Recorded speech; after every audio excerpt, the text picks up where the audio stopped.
ಮಂಗಳೂರು ನಗರದಲ್ಲಿ ತಡರಾತ್ರಿ ಕರ್ತವ್ಯ ನಿರತರಾಗಿದ್ದ ಪೊಲೀಸ್ ಸಿಬ್ಬಂದಿಯೊಬ್ಬರ ಮೇಲೆ ದ್ವಿಚಕ್ರ ವಾಹನದಲ್ಲಿ ಬಂದ ದುಷ್ಕರ್ಮಿಗಳು ಭೀಕರ ಹಲ್ಲೆ ನಡೆಸಿರುವ ಘಟನೆ ಉರ್ವ ಪೊಲೀಸ್ ಠಾಣಾ ವ್ಯಾಪ್ತಿಯಲ್ಲಿ ನಡೆದಿದೆ. ಕೋಡಿಕಲ್ ಉರ್ವ ಬಳಿಯ ನಾರಾಯಣಗುರು ಕೋಆಪರೇಟಿವ್ ಸೊಸೈಟಿ ಬಳಿ ಈ ಕೃತ್ಯ ನಡೆದಿದ್ದು, ಸದ್ಯ ಉರ್ವ ಠಾಣೆಯಲ್ಲಿ ಪ್ರಕರಣ ದಾಖಲಾಗಿದೆ.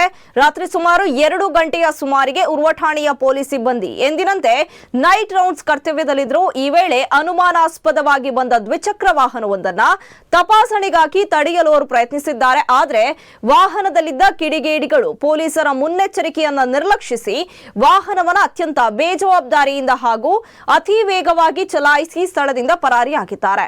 ಇನ್ನು ಅಷ್ಟಕ್ಕೆ ನಿಲ್ಲದ ಪುಂಡರ ಉದ್ದಟತನ ಕೆಲವೇ ನಿಮಿಷಗಳಲ್ಲಿ ಮತ್ತೆ ಅದೇ ಸ್ಥಳಕ್ಕೆ ಮರಳಿ ಬಂದಿದ್ದಾರೆ. ಈ ವೇಳೆ ಸಿಮೆಂಟ್ ಶೀಟ್ನ ತುಂಡೊಂದರಿಂದ ಪೊಲೀಸ್ ಕಾನ್ಸ್ಟೇಬಲ್ ಮೇಲೆ ಹಲ್ಲೆ ನಡೆಸಿ ಪರಾರಿಯಾಗಿದ್ದಾರೆ. ಇನ್ನು ಪೊಲೀಸ್ ಕಾನ್ಸ್ಟೇಬಲ್ ಬಾಗಿ ಏಟಿನಿಂದ ತಪ್ಪಿಸಿಕೊಳ್ಳಲು ಯತ್ನಿಸಿದ್ರು. ಆದರೂ ಹಲ್ಲೆಯಿಂದ ಅವರ ತಲೆಗೆ ಗಾಯವಾಗಿದೆ ಎಂದು ನಗರ ಪೊಲೀಸ್ ಕಮಿಷನರ್ ಸುಧೀರ್ ಕುಮಾರ್ ರೆಡ್ಡಿ ತಿಳಿಸಿದ್ದಾರೆ.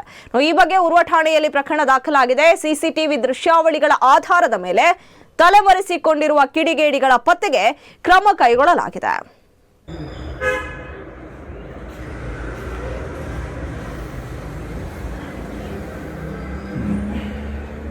ಬಂತೀಗ